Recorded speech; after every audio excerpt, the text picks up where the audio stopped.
1965 fue un año marcado por la brutal intervención militar y de la policía norteamericana en el mundo, a través del envío de tropas estadounidenses a Vietnam y los bombardeos a la población civil. En Los Ángeles, California, a sangre y fuego se reprimían las manifestaciones de la población negra. Chile era azotado por los temporales, trabajadores se mantenían atrapados en la mina disputada Las Condes. En Limache, el tranque amenazaba con inundar los campos y las casas. El fútbol tenía su propia guerra mediática comunicacional, con el encuentro de la selección en Ecuador, que terminaría empatado a 2 goles. El comercio especulaba con los precios de la carne y el pescado, y por su parte el gobierno establecía medidas de racionamiento, lo que generaba más especulación del mercado negro. En Santiago, el río Mapocho y los canales Sanjón de la Aguada y San Carlos se desbordaban, inundando las calles de la ciudad. En las poblaciones periféricas, niños jugaban metidos en las aguas contaminadas. Se vivía un invierno muy lluvioso.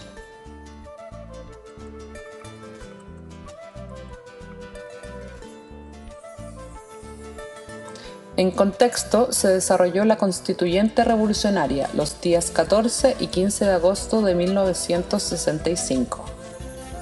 La configuración política del escenario internacional fue gravitante en la fundación histórica del MIR, destacándose el triunfo de la Revolución cubana. Más importante aún fueron los factores internos y las condicionantes históricas locales del proceso político, que generaron las condiciones para lograr la unidad revolucionaria dispersa de la izquierda chilena. Existió una lectura correcta del periodo: la derrota electoral de 1964, la crisis de la izquierda tradicional y su visión reformista de la política institucional, con una certera crítica a los partidos comunista y socialista para encauzar las demandas del movimiento popular.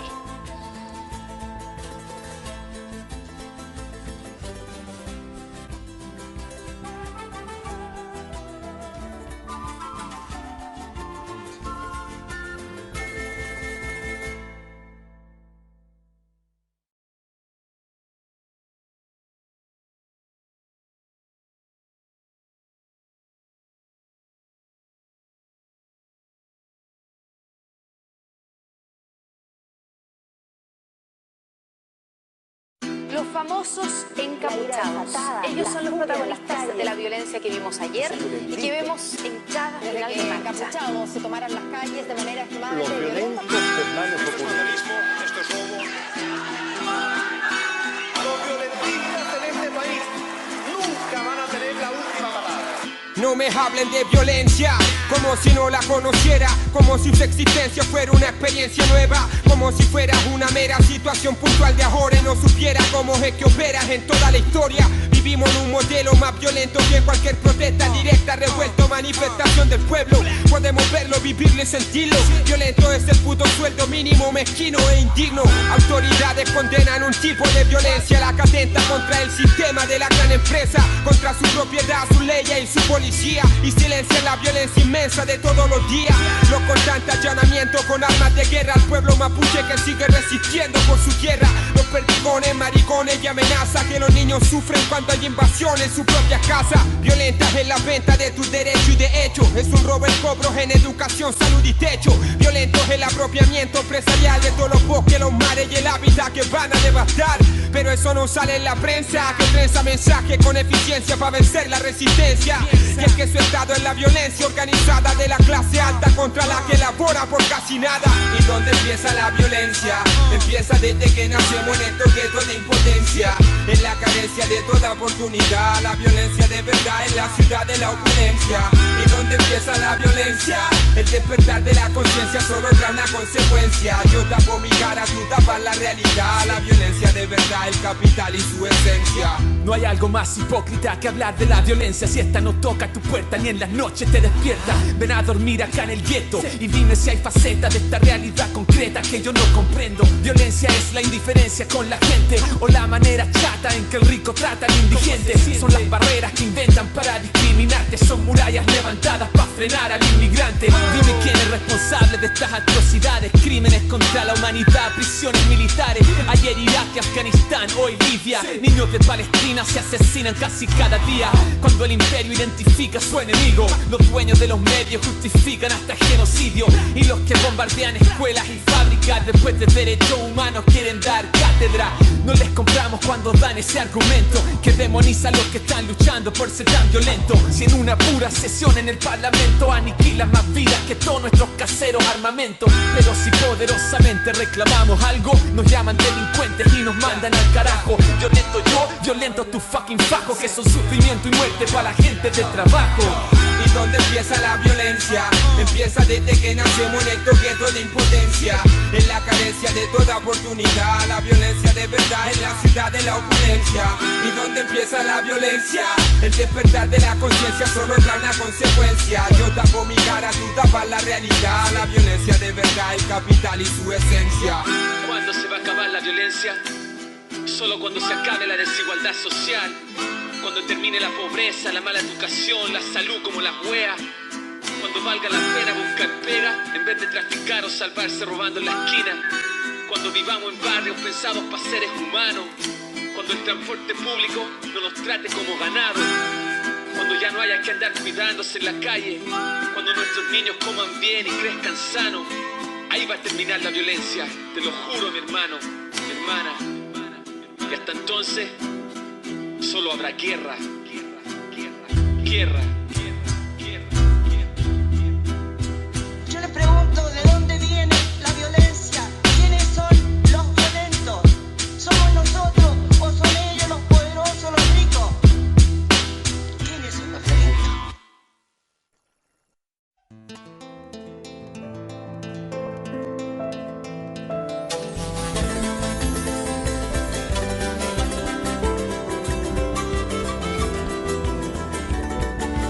1965 se caracterizó por un invierno muy lluvioso, según los datos de ese año. El país se enfrentaba a un nuevo terremoto el 28 de marzo, localizado su epicentro en la zona central, mientras en Vietnam llegaban las primeras tropas estadounidenses en plena Guerra Fría. El 24 de abril, en República Dominicana, Francisco Caamaño de Ño lideraba un levantamiento popular, que fue conocido como la Revolución de Abril.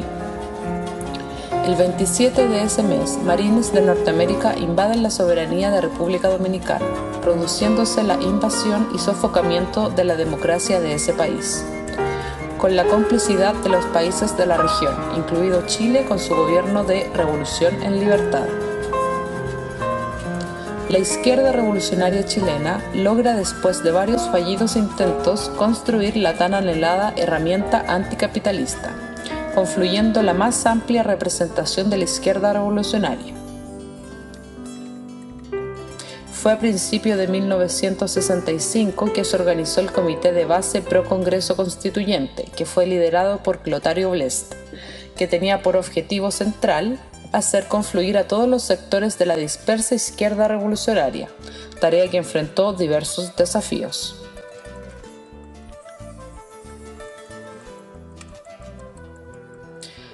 En la convocatoria se hacía alusión claramente a sus objetivos revolucionarios. Este congreso ha sido convocado por la vanguardia revolucionaria marxista rebelde y por el Partido Socialista Popular, pero no es excluyente, y a él pueden concurrir todos los grupos, sectores y personas que coincidan en la urgencia de organizar, sobre la base de un programa revolucionario claro, un partido que cumpla con la tarea histórica de derribar las viejas estructuras económicas capitalistas, construyendo sobre sus ruinas un régimen socialista.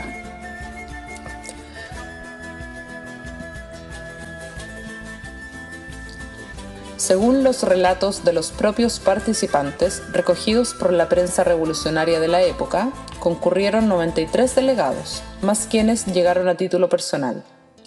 Los registros nos hablan de representantes de Puerto Montt, Los Ángeles, Concepción, Linares, Talca, O'Higgins, Santiago y Valparaíso. Los delegados del norte no pudieron llegar por factores externos, como consecuencia de los temporales. Los organizadores fueron sobrepasados en materia de control de los asistentes y un número de personas indeterminada circuló libremente sin estar acreditadas.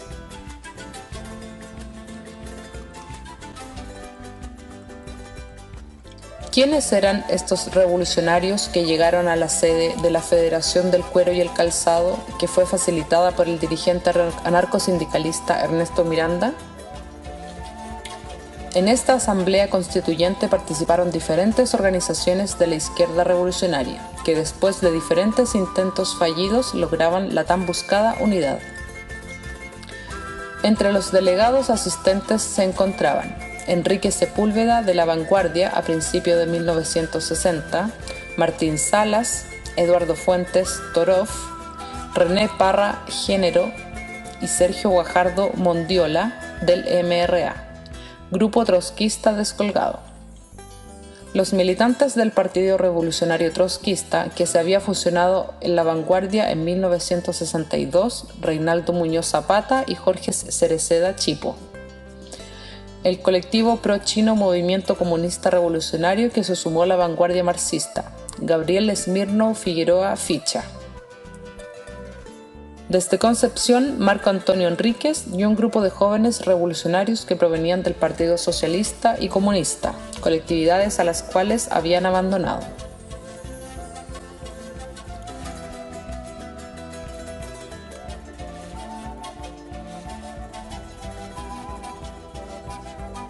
La vanguardia marxista y el Partido Socialista Popular habían vivido diferentes procesos internos de unificación, no exento de dificultades a consecuencia de prácticas sectarias de quienes se oponían a la unidad revolucionaria. Entre los grupos no estructurados orgánicamente se destacaba la presencia de Clotario Blest, quien llegaba a esa asamblea desde su condición de dirigente sindical y casi no participaría de las discusiones de los constituyentes. La convocatoria fue abierta a todas las organizaciones revolucionarias. Se restaron el grupo estalinista maoísta Espartaco, quienes fundarían en 1966 el Partido Comunista Revolucionario.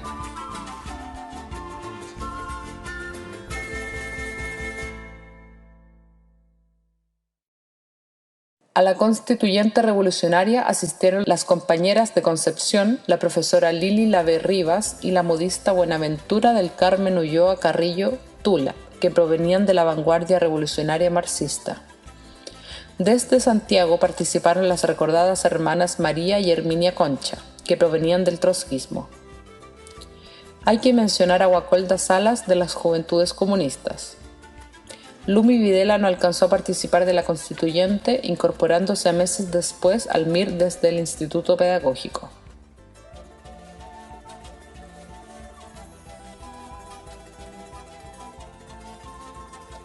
Los asistentes a la constituyente revolucionaria llegaban con la convicción del momento histórico que asumían. Poco y nada importó los sacrificios de los compañeros para llegar desde Concepción, un día y medio de viaje en un bus que era todo un desastre, por donde el frío y la lluvia escurría por las ventanas. El desaparecer tu identidad, y yo pienso que esas cosas, las unidades de la izquierda significa entendimientos, conocimientos, romper con esa vida que a mí me tocó espantosa y de la cual también fui parte, del sectarismo. El sectarismo, y yo creo que eso forma parte de eso que te digo, en que las adscripciones políticas que hacíamos era muy emocional. La gente se adscribía a un partido y no tenía una construcción y una elaboración que le permitiera ir desarrollando su posición en el lugar en que estuviera, ¿ya? Yo creo que esa diferencia la tuvimos los miristas. Los miristas, yo siempre digo, y ahora en estas lecturas que estaba diciendo me las he encontrado, no soy yo nomás la que percibí. Éramos cultos, ¿ya? Éramos gente que leíamos los diarios, ¿ya? Que pensábamos. Clotario, con esa mística que transmitía su voz, daba la bienvenida. Compañeros, aquí estamos reunidos porque queremos crear una organización revolucionaria y ahora vamos a hacer la revolución. Para eso nos hemos reunido, no hemos venido a otra cosa.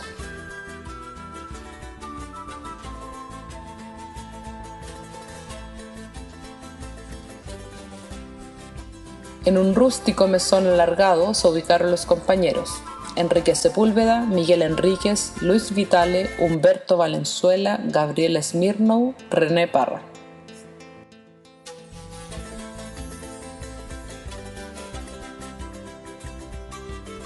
La tarde de ese 14 de agosto de 1965 transcurrió entre fervientes discursos de los asistentes para pasar al trabajo de las comisiones: orgánica, declaración de principios y programa, la cuestión militar. El día 15 de agosto se conformó el comité central con Miguel Enríquez, el más joven con 21 años, Enrique Sepúlveda, Humberto Valenzuela, Luis Vitale, Oscar Weiss, Bautista Van Schoen, Danton Chelén, Gabriel Smirnow, Jorge Cereceda, Edgardo Condesa, Reinaldo Muñoz, Mario Lobos, Sergio Guajardo, Martín Salas y Clotario Blest, el mayor con 65 años. La instancia máxima de dirección, el Secretariado Nacional, quedó integrado por Sepúlveda, Weiss, Smirnow y Valenzuela.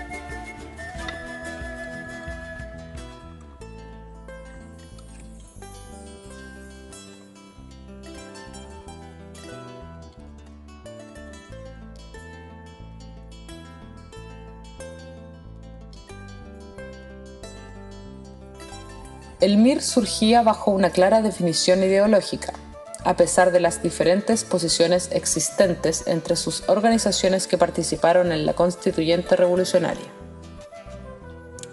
El marxismo-leninismo fue el soporte ideológico asumido como método de interpretación y transformación de la sociedad. Existía en la militancia una convicción anti-estalinista y se situaban dentro del contexto histórico de la izquierda revolucionaria en América Latina.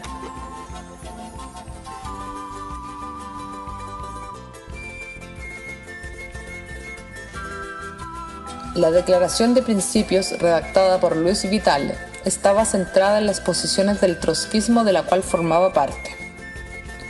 El MIR se declaró marxista-leninista, regida por los principios del centralismo democrático, diferenciándose además de los partidos políticos tradicionales, rechazando la vía pacífica electoral e impulsando la insurrección armada para alcanzar el socialismo.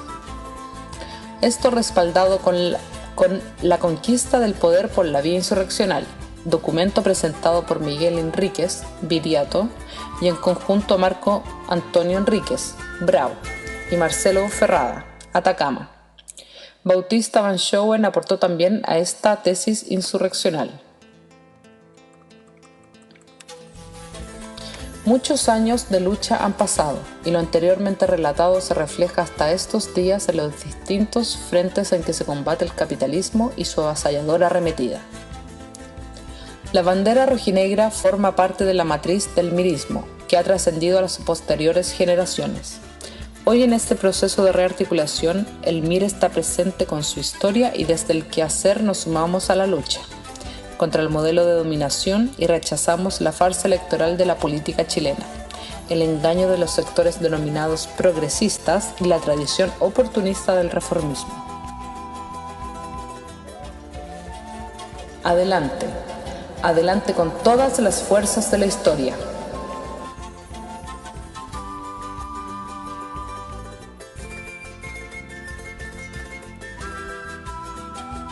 El MIR no es más que una organización política que se define por la lucha por el socialismo, se define por luchar por los intereses de obreros, campesinos, estudiantes y pobladores.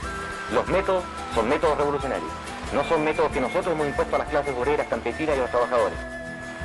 Algunos de los dirigentes más conocidos del MIR son personas relacionadas con gente de fortuna o incluso con algunos parlamentarios. Esto hace pensar a algunas personas que en el MIR milita un grupo de niños bien, de pijes, que juegan a la revolución. ¿Qué opina usted sobre esto? No conozco a ningún hombre de fortuna que milite en el MIR, ni siquiera que esté relacionado con hombres de fortuna. Segundo, sí conozco algunos ex estudiantes que en este instante son dirigentes del MIR. Tercero, no defino a los hombres por la desgracia o gracia de quien son hijos, sino que definimos a los hombres nosotros por la actividad que realmente realizan. Si no fuera así, Ernesto Guevara fue médico, Fidel Castro era hijo de terrateniente, etcétera, etcétera. La historia de las revoluciones y de los procesos populares y de cualquier movimiento de masa establece que en muchas oportunidades se encontrarán hombres que abandonan su extracción de clase y se colocan al servicio de otras cuestiones. Fundamentalmente lo que un hombre lo define en este instante, de si está en el campo de la revolución o no, es al servicio de que coloca sus tareas y su actividad. Quienes colocan aquello al servicio de los intereses de obreros y campesinos, creemos que tienen tanto derecho como mucho a luchar por esos intereses y a ser revolucionarios. En términos de lo que se ha llamado introducir la violencia en Chile y acusar al MIR de haber introducido y estar luchando por introducir la violencia en un país que es pacífico, tranquilo, y donde el MIR sería la organización que estaría provocando y buscando la violencia, etc. Nosotros queremos decir claramente, simplemente no entendemos. Nosotros hasta donde entendemos, no fue el MIR el que asesinó a los obreros de El Salvador, fue Carabineros en 1966. Fue la Fuerza Aérea y Carabineros quienes ametrallaron a los pobladores el 26 de noviembre en Santiago. Fue Carabineros el que mató a los pobladores en Puerto Montt. El MIR no ha matado a nadie. No es el MIR el que tortura a los detenidos, es Investigaciones y el Departamento de Información a cargo del señor Hernán Romero. No vemos de a dónde nosotros estamos introduciendo la violencia. Si alguien ha introducido la violencia, es el Ministro del Interior, Carabineros, Investigaciones, etc. ¿Usted se autodefiniría como el Che Guevara de Chile? Me parece ridículo, absolutamente. En ningún caso. Ernesto Guevara fue un gran líder de movimientos revolucionarios en América Latina que está muy lejos, no solamente de mi persona, sino de cuántas personas yo conozco en este instante en Chile. Nuestra aspiración exclusivamente es tratar de luchar bajo las grandes sendas que él dejó. Y la distancia que hay entre él, entre una persona como yo y entre cualquier integrante de nuestra organización en este instante es enorme. Ofrendó su vida, estableció una serie de categorías desde el punto de vista conceptual, ideológico, etcétera, muy distante de lo que somos nosotros.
Humberto, me dicen tiburón. En la población y en todo Chile popular, digamos, es el armamento, pistolas pequeñas y granadas. Bueno, ellos nos indicaron que, nos condujeron a una panadería y cuidarse. ¿Ah? Ahora, esto no es una casualidad porque lo de la expropiación. Cuando nos juntábamos aquí en la comunidad cristiana, juntábamos ladrillo por ladrillo, recorrimos la población, él andaba haciendo otras cosas, o sea, aparte de organizar todo eso en la mañana, él salía, iba a ver lo que pasaba en el centro, Altera, y organizándose, pues siempre estuvo organizándose.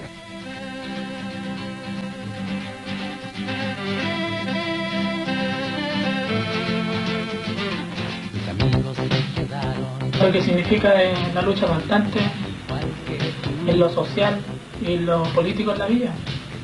O sea, siempre el Pablo significó lucha de clase aquí en la villa y también muchas más cosas. O sea, nadie los va a echar de más, nada jamás. Nadie nos quiso ayudar de verdad.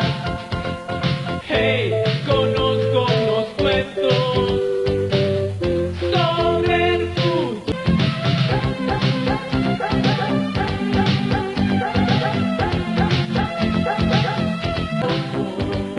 Nadie nos quiso ayudar de verdad. La la la la. La la la la. Yo recuerdo cosas bonitas del Pablo, siempre. Y estoy orgullosa de salir a la calle a gritar por él, por los hermanos Vergara, por el Mauricio, por la vivencia del que él también fue como grande, siempre quiso ser más agrandado, como le contaba la mamá del Chaca.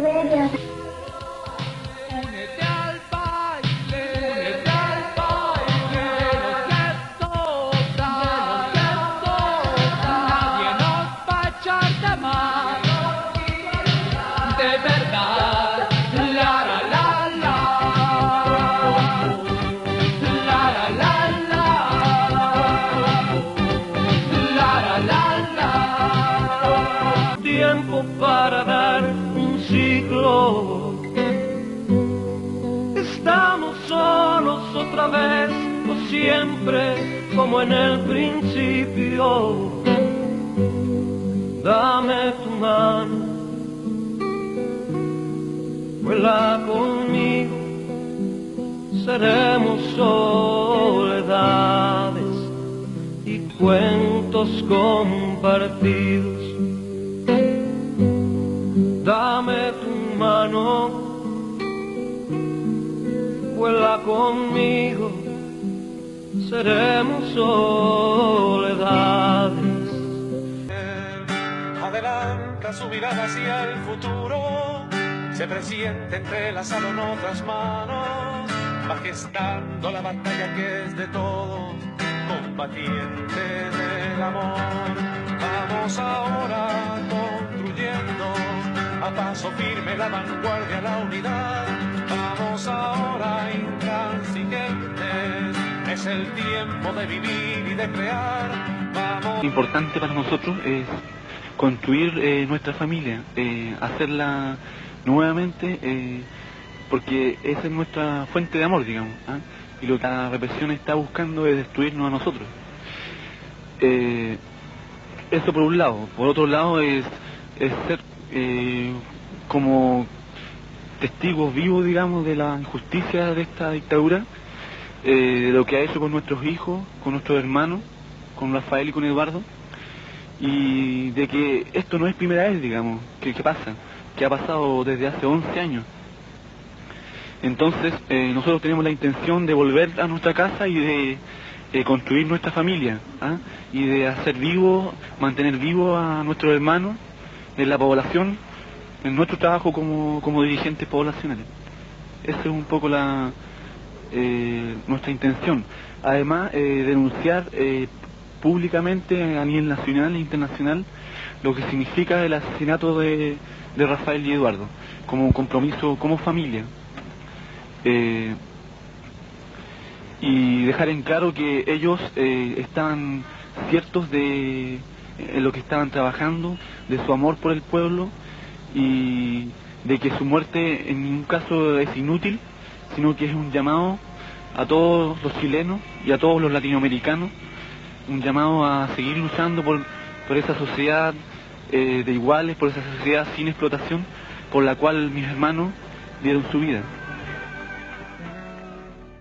Llego rimando, revolucionario, dando nuestra versión de los hechos, juntando llanta, armando antorcha, prendiendo mecha, el fuego se levanta, explosivo como ciertas flechas, como Miguel en la noche de octubre, me cubre la llama de gesto infinito, cuando me precipito, me manifiesto como Víctor invicto, sentencia, contra lo que soy, justifico la violencia, cuando por amor utilizo la conciencia, grito grande el rap y digo la verdad, aunque a alguno le duela, extirpo el miedo como una muela podrida, sigo adelante con más canto y más vida, soy hijo de la rebeldía, camino más cada día, busco la paz con la vía racional, lógica mística, combinación nítida de palabra y acción, servidor incansable de la revolución popular.